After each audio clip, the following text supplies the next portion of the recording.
Hi, எல்லோருக்கும் வணக்கம். இன்றைக்கி நான் தரம் 9 மாணவர்களுக்கான அட்சர கணித கோவைகளில் இருக்கிற ஒரு சில கணக்குகளை நான் உங்களுக்கு விளங்கப்படுத்த போகிறேன். நீங்கள் அதை வடிவாக கவனிங்க.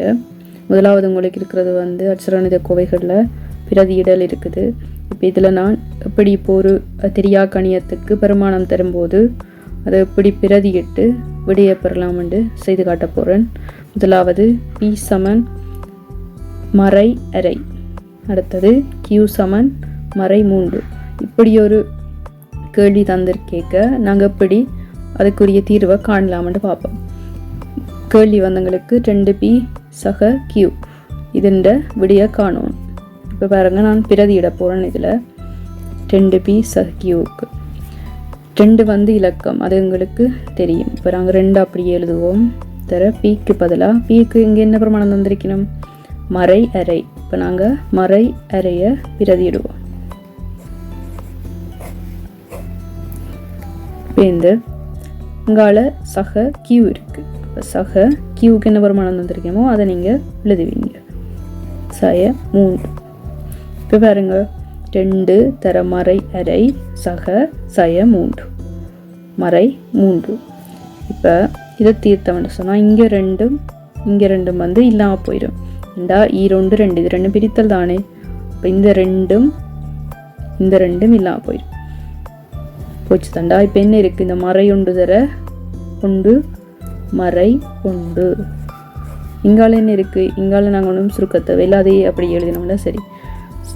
கூட்டல் மறை 3. பாருங்க ஓடிவா, 2P சக Q. இதுக்கு நான் பிரதியிட்டிருக்கிறேன். Pக்கு பதிலாக மறை அறையும் Qவுக்கு பதிலாக மறை 3. இப்போ இதை தீர்த்து இப்போ நாங்கள் விடைய காணுவோம். மறை 1ஓட மறை 3 கூட்டினா என்ன வரும்? மறை 4. அப்போ இதுதான் இந்த பிரதியிட்டதுக்கான தீர்வு விட. உங்களுக்கு திசை கொண்ட எண்களை பெருக்கிறதுல ஏதாவது சந்தேகம் இருந்தால் கீழே டிஸ்கிரிப்ஷனில் நான் முதல் வீடியோவை உங்களுக்கு விடுறேன். அந்த லிங்கில் பார்த்து தெரிஞ்சு கொள்ளுங்க. எப்படி திசை கொண்ட எண்களை பெருக்கிறது, திசை கொண்ட எண்களை கூட்டுறதுன்னு சொல்லி முதல் வீடியோவில் நான் கொடுத்துருக்குறேன். அதை நீங்கள் பார்த்து தெரிஞ்சு கொண்டு அதுக்கு பிறகு பிரதியிட்டு செய்து பழகுங்க. சரி, அடுத்தது நாங்கள் இப்போ ஈருறுப்பு கோவைகளை எப்படி பெருக்கிறதுன்னு பார்ப்போம். முதலாவது உங்களுக்கு ஈருறுப்பு கோவை என்று சொன்னால் என்ன தெரியணும்? ஈருறுப்பு கோவை என்று சொன்னால் ஒரு எண்ணோட ஒரு தெரியா கணியம், அதாவது இப்போ 5 சக x, இது ஒரு ஈருறுப்பு கோவை. இதில் ஒரு உறுப்பு இருக்குது, இதில் ஒரு தெரியா கணியம் இருக்குது. அப்போ 2 உறுப்புகள் இருந்தால் அது ஈருறுப்பு கோவை என்று சொல்கிறது. இதே மாதிரி இன்னொரு ஈருறுப்பு கோவையை தந்தால் அதை எப்படி பெருக்கிறது என்று சொல்லி பார்ப்போம். இப்போ 5 சக எக்ஸோட இன்னொரு ஈருறுப்பு கோவை x சக 2, இப்படி ஒரு ஈருறுப்பு கோவையை உங்களுக்கு பெருக்க சொல்லி தெரியணும் என்று சொன்னால் அதை எப்படி பெருக்கலாம்னு பார்ப்போம். சரியா? இப்போ பாருங்க, முதல்ல என்ன செய்வீங்கன்னு சொன்னால் இது 2 உறுப்பு இருக்குத்தானே. இப்போ நாங்கள் இதை பிரித்து தனித்தனியாக ஒரு எண்ணால் பெருக்குவோம். அதாவது முதல் 5ஆல் இந்த x சக 2 பெருக்குவோம். இந்த சக எக்ஸால் குறியில் கவனமாக இருக்கணும். குறியை எப்போவுமே நாங்கள் விட்டுட்டு எழுதக்கூடாது, குறியோட எழுதணும். சக எக்ஸ் தர எக்ஸ் சக 2, எக்ஸ் தர எக்ஸ் சக 2. இப்போ இதை எழுதிட்டேன். இனி இதை சுருக்குறது உங்களுக்கு ஓரளவு இலகுவாக இருக்கும்னு நினைக்கிறேன். 5 தர எக்ஸ் 5x, 5 தர எக்ஸ் எவ்வளவு? 5x. 5 தர 2, இந்த 2க்கு முன்னால் என்ன இருக்குது? நேர் குறி தான் இருக்குது. அப்போ நாங்கள் நேர் I2 10. இங்கால பாருங்கோ, இங்கால சகவை எழுதுவோம். சக குறி தான் இருக்குது, நேர்குறி. அதை எழுதிட்டேன். இப்போ எக்ஸ் எக்ஸோட பெருக்கப்படுது. அப்போ எக்ஸால் பெருக்கினா என்ன வரும்? நீங்கள் சுட்டிகளில் படிச்சிருப்பீங்க. அடிகள் சமனாயின் பெருக்கும்போது அடுக்குகள் கூட்டப்படும். அதாவது இப்போ எக்ஸையும் பெருக்கிறோம்டா இந்த சமண அறிக்கைக்கு அடுக்கு என்ன இருக்குது? உண்டா இருக்குது. உண்டா இருந்தால் இது வந்து எக்ஸுன்ற வர்க்கமண்டு வரும். இது கூடுதலாக உங்களுக்கு தெரிஞ்சிருக்கும். இப்போ எக்ஸுன்ற வர்க்கம் சக இங்கே வருங்க, இங்கேயும் சக இங்கேயும் சக. அப்போ சகதர சக சக சரியா? சக 2 தர எக்ஸ் 2 எக்ஸ் சரியா? 2 தர எக்ஸ் வந்து 2 எக்ஸ் எழுதிட்டேன்.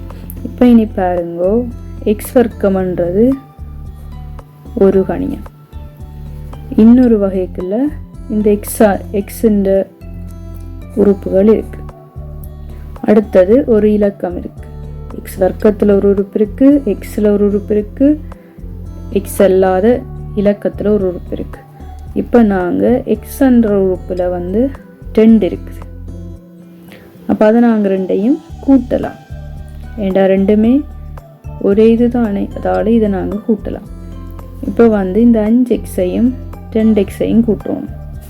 அதுக்கு நாங்கள் முதலாவதாக எக்ஸ் வர்க்கத்தை எழுதுவோம். எக்ஸ் வர்க்கம் சக 5 எக்ஸையும் 2 எக்ஸையும் கூட்டினா எவ்வளவு? 7 எக்ஸ். மிச்சமாக என்ன இருக்குது? சக 10. இவ்வளவு தான் இருபி கோவை. இப்போ பாருங்க, நான் உங்களுக்கு இன்னொரு உதாரணம் செய்து காட்டுறேன். எக்ஸ் சய 5 எக்ஸ் சக 3. இப்போ மறையும் நேரம் வருது. இதில் நீங்கள் குறிகளை கவனமாக செய்தீங்கன்னு சொன்னால் இது உங்களுக்கு இலகுவாக இருக்கும். இப்படியண்டா இதில் வருங்கோ. இப்போ நான் என்ன சொன்னான், முதல்ல வந்து நாங்கள் பிரித்து அதாவது இந்த எக்ஸால் எக்ஸாக 3 பெருக்கணும், பிறகு சைந்தால் இந்த எக்ஸாக 3 பெருக்கணும். இப்போ நான் முதல்ல எக்ஸால் எக்ஸாக 3 பெருக்கிறத எழுதுறேன். பேருந்து சய 5ஆல் எக்ஸ் சக 3 பெருக்கப்படும். எக்ஸ் தர எக்ஸ் என்ன? எக்ஸ் வர்க்கம். எக்ஸ் தர 3 எக்ஸ். சய தர இங்கே சக இல்லோ, அப்போ சய தர சக சய 5 தர எக்ஸ் 5 எக்ஸ். இங்கே வருங்கோ, சய தர சக திருப்பவும் சயதான். 5 தர 3 15. இப்போ பாருங்க, இதில் ஒரே கணியங்கள் இருக்குதான்னு பார்ப்போம். எக்ஸ் வர்க்கத்தில் எங்களுக்கு ஒன்று இருக்குது, எக்ஸில் 2 இருக்கு, இங்கால இலக்கம் ஒன்று இருக்கு. இப்போ இந்த சக 3 எக்ஸையும் இந்த சய 5 எக்ஸையும் சேர்த்தா என்ன விட? இங்கே சய 5 எக்ஸ், இங்கே சக 3 எக்ஸ். பெண்ணடகம் வேற குறி என்று சொன்னால் கழிச்சு போட்டு பெருசுண்ட குறியை போட்டோம்னா சரி. எக்ஸ் வர்க்கம் ஒரே குறியண்டா கூட்டி போட்டு அதே குறியை போடணும். வேற குறியன்னு சொன்னால் கழிச்சு போட்டு பெருசுண்ட குறியை போடுவீங்க. எக்ஸ் வர்க்கம் சக 3 எக்ஸ் சய 5 எக்ஸ் வந்து சய 2 எக்ஸ் சய 15. ஓகேவா? அடுத்த உதாரணம் வந்து நான் சேர்ப்பேன். எக்ஸ் சய 3ஐயும் எக்ஸ் சய 4 என்ற இருபையும் பெருக்க போகிறேன். முதல்ல நான் என்ன சொன்னான், எக்ஸால் இந்த எக்ஸ் சய 4 பெருக்கும். எக்ஸால் எக்ஸ் சய 4 பெருக்கும். அதுக்கு பிறகு சய 3ஆல் இந்த எக்ஸ் சய 4 பெருக்கும். பாருங்கோ, எக்ஸால் முதல் எக்ஸ் சய 4 பெருக்கும், பிறகு சய 3ஆல் இந்த எக்ஸ் சய 4 பெருக்கும். இப்போ முதல்ல எக்ஸையும் பெருக்கினா எக்ஸ் வர்க்கம். எக்ஸில் சய 4 பெருக்கினா சய 4 எக்ஸ். சய 3 தர எக்ஸ். இப்போ சய 3 எக்ஸ். ஏன் மறை தர நேர் மறை தர மறை நேர். ஒரே குறியால் பெருக்கினோம்னு சொன்னால் நேர் வரும். வேற குறியை பெருக்கினோம்னு சொன்னால் மறை வரும். இப்போ வந்து 3 தர 4 எவ்வளவு? 12. இப்போ இதை நாங்கள் சுருக்கினோம்னு சொன்னால் பாருங்கோ, எக்ஸ் வர்க்கம் சய 4xம் சய 3xம் எவ்வளவு? ஒரே குறி என்று சொன்னால் கூட்டிட்டு அதே குறியை போடணும். அந்த குறி என்ன? மறைக்குறி. 4 3 7x சக 12. இப்போ எங்களுக்கு விட கிடைச்சிட்டு. இப்போ இதை நீங்கள் திரும்ப உங்களோட புத்தகத்தில் இருக்கிற கணக்கெல்லாம் செய்து பாருங்கோ. விளங்கலை என்று சொன்னால் இதில் உங்களுக்கு விளங்காத இதுகளை எனக்கு சொல்லுங்கோ. நான் உங்களுக்கு அதை விளங்கப்படுத்துகிறேன் அடுத்ததில். நன்றி, வணக்கம்.